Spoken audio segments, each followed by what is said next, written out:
like it. And then the last one, which is the new company, and one we've talked about a little bit, but our previous teaser image of this was a very, very dark shadow with like a tail light. So we have the DeLorean. The DeLorean. We finally have the full... Okay, this one is interesting. So we now see... It really depends on which... It has a good side. I'll put it that way. I 100% agree with that. It has a good side, and it's not the front. Yes. So looking at the back, taillights are sick. Love the bars. That's going to look amazing. Dude, the doors coming up look cool in that they have a light on them and that they fully open to show a front and back seat.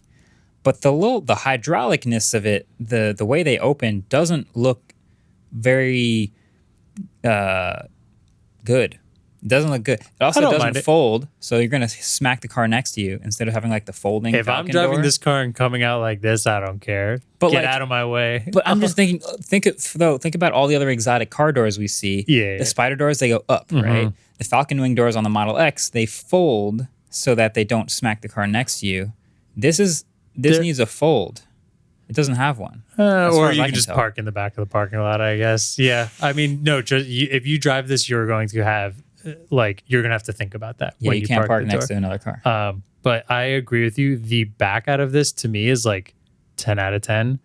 I think it's so cool and unique and just looks so much like the old DeLorean. And then the front of it just feels, with the doors closed too, feels very plain. The proportions are crazy too, because it's one huge door, so it's technically a 2-door car, but it's a 4-seater. So you're getting a massive door.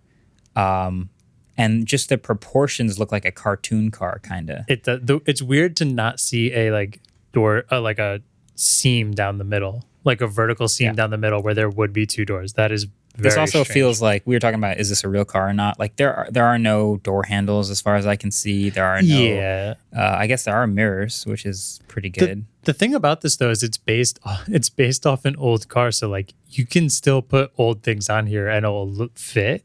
Yeah, essentially, but like you did make the front very futuristic looking. I mean, it was an old car that was supposed to look futuristic, but to me, the back looks like it could be thrown on the old DeLorean and fit well, where the front, if you threw that on the old DeLorean, you'd be like, something is very wrong here. Yeah. It does have like a Taycan charge door though. Charge right up in front. Yeah. At the front. The wheels, the Aero wheels, I am actually not a fan of those wheels. I agree. Too many spokes. I'm not a fan of like the limousine 40-spoke wheels. So, they would look really good without the arrow on it, I think. Yeah, but I like less spokes. Maybe because it's a sports car, I want that like 5-spoke, 6-spoke wheel type thing. Okay. So if I'm combining everything we're looking at here, everything we've talked about, the DeLorean from these images, I'm going to rate a 5. Ooh, that's rough. I was going to say like 6.5 with an asterisk.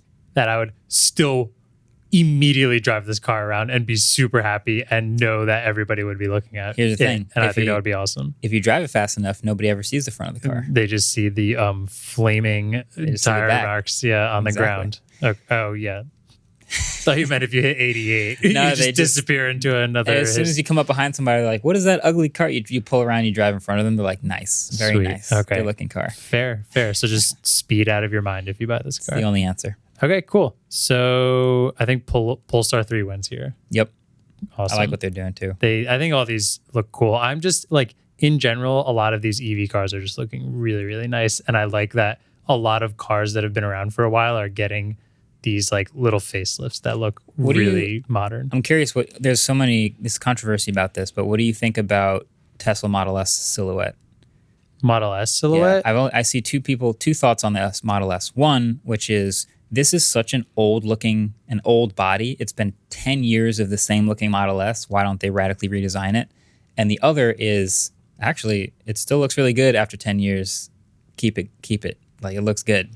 They've done like minor facelifts along the 10 years, but it looks the same as it did 10 years ago. I still think it looks good. I think there's a lot of other cars out there that look better than it. I think my favorite thing about the Model S though is when it first made that jump from that terrible like bubble reflective plastic on the front to just going to like straight Hannibal Lecter. Like, that was good. The first time we really got to see no grill on a car, that was just this really, really cool new thing we've never seen. And I wish more cars, though, were doing that rather than these fake grills. I think the Mach-E GT, so the sportier version of it, does it really well. They do a body color nose instead of like the fake grill of the normal Mach-E, and that to me, because there's like a papaya orange one, and it's got the like the Hannibal Lecter going on. It's good. I like that.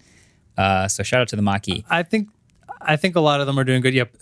Tesla Model S, not my favorite in the world, but I still think it looks good, and I get why they're not doing really like any big things yet. Tesla's still like pumping stuff out like crazy. They're not. I am sure a few years down the road, we'll probably see them do like more of a redesign exterior. That's an interesting question. I actually don't think they will. You don't think they'll ever do? Not like ever, but in like a few years, in the next 5 years or so, you think? I think it's going to still look the same. You're right. Years. They still need to do a Roadster and a Cybertruck before that. They've got a lot of other stuff to focus on, so I think it'll look the same for a while. Okay. Yeah. Okay, what do I have next on here? Okay.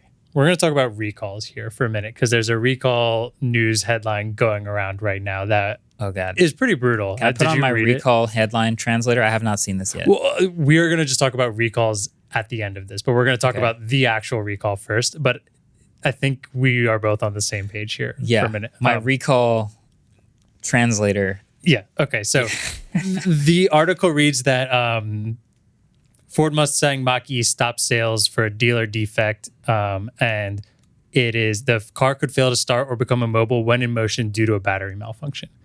That sounds terrible, right? We've all seen these headlines before, like recalls. I mean, batteries stopping while in motion sounds terrifying and potentially life-threatening. It's affecting 48,000 cars. That's almost half, because Ford sold about 100,000 Mach-E's. It affects cars anywhere from 2020 to 2022. So like there's a very good chance if you own a Mach-E, you're part of this recall. Good news here is there's two ways to fix this. There'll be an over-the-air software, because it's a connector that overheats. So there'll be an OTA software update within the next month, I believe it is. Or if you're really scared of it, you can bring it to the dealership right now and get it fixed. So not that bad. Yeah. But also kind of terrifying. Like if you have the Mach-E, you should be nervous about this and possibly bring it in. But this is not the this is not the thing. And what I saw here that really made me sad and made me want to talk about it is a ton of people tagging people like, oh, how's your death box feel? Or like, oh, your car is going to explode. Oh, blah, blah, blah. It doesn't have any issues, or like this. And this to me is like, this is why I brought up the translator before. It's like, I think it all kind of comes from like, oh, these are public companies and we have to pit them against each other and like see what's going wrong with one and what's going wrong with the other. So I'll see a headline that's like, Tesla or Ford recalls 50,000 cars because of a problem where they could catch on fire. Yeah. And it's like, when a layman reads that, they're like, oh, sounds like 50,000 cars are like about to catch on fire right now. Yeah. But I think really the way I understand this industry works is like, cars are very complicated. They have a ton of different parts that come from a ton of different suppliers.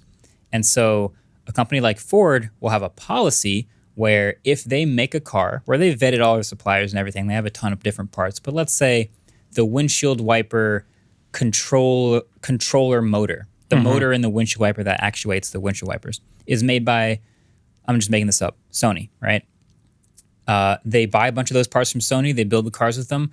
Ford finds out from Sony. Sony goes, hey, Ford, you know how all those windshield wiper motors we sold you? It turns out we've noticed that after a couple years, like 3 of them had this issue where they couldn't like actuate the motor anymore and they're not strong enough. So we just wanted to let you know, you bought 1 million of them. So just a heads up. And so Ford, for their policy, will now go, okay, we've sold you all of these cars. Anybody who owns this car that we've put this part in, we're going to try to fix this by doing what we can. And in many, many cases now with these new cars, it's like, we're just going to do a software update so that we know we can keep track of how many wipes it's done and we can just tell you when to bring it in for service, something minor like that. But like the headline goes out, like Ford recalls 100,000 cars because now you can't see while driving in the rain. And it's like, that's an exaggerated version of the story. Exactly. But they're doing the right thing in offering the fix the best way that they can. and that sort of meets in the middle. But that you'll see crazy headlines all the time about recalls. I think so what you just said there, it made me want to look at how these recalls actually sort of work. So I did some very, very quick research. It's actually really, really simple. Pretty much there's the and I need to get this acronym right, NHTSA, and then there's also this is all for the US also. So either there's two ways you can go about a recall. Manufacturing company notices something wrong that they've seen in it, they can just issue the recall right away and be able to mail all the owners that are affected by this, right? Get them to bring it in. I believe they have to offer a free repair for that for life of the car. And then, or if there are enough complaints filed to the NHTSA, they can start an investigation and then they can force the car company to issue this recall as well. Sure. This one that we're talking about right here with the Mach-E, Ford noticed this and didn't even go to the NHTSA to get investigated. They just issued the recall because things were happening.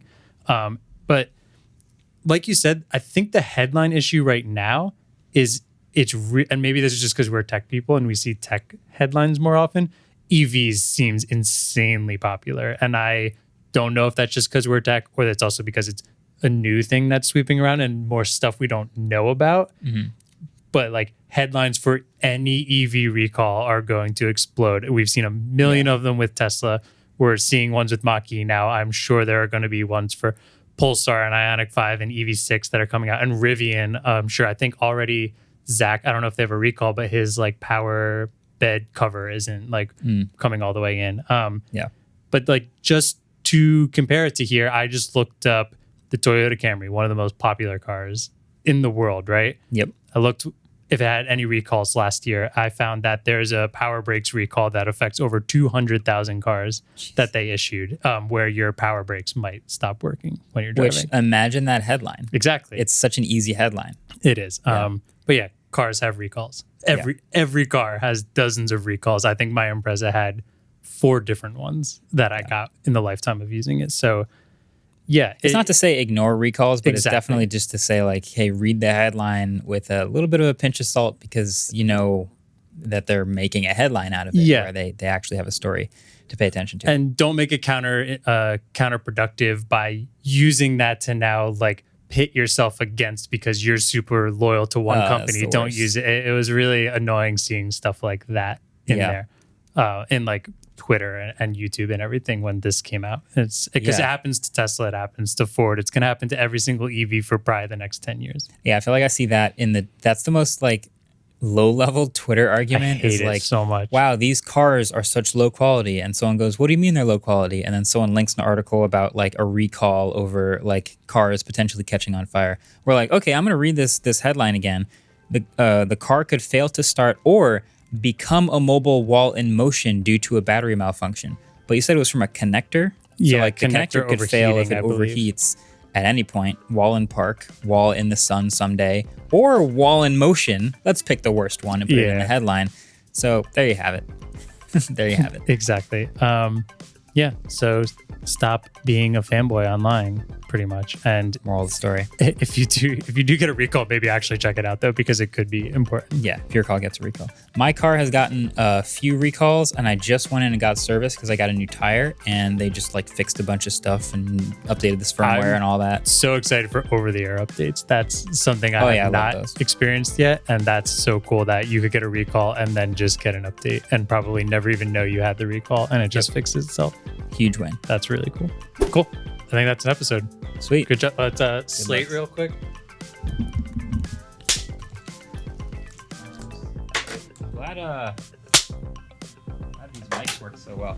You know what we got to do? We got to get the nothing phone out the embargo. Oh, yeah. We have to shoot that for next week.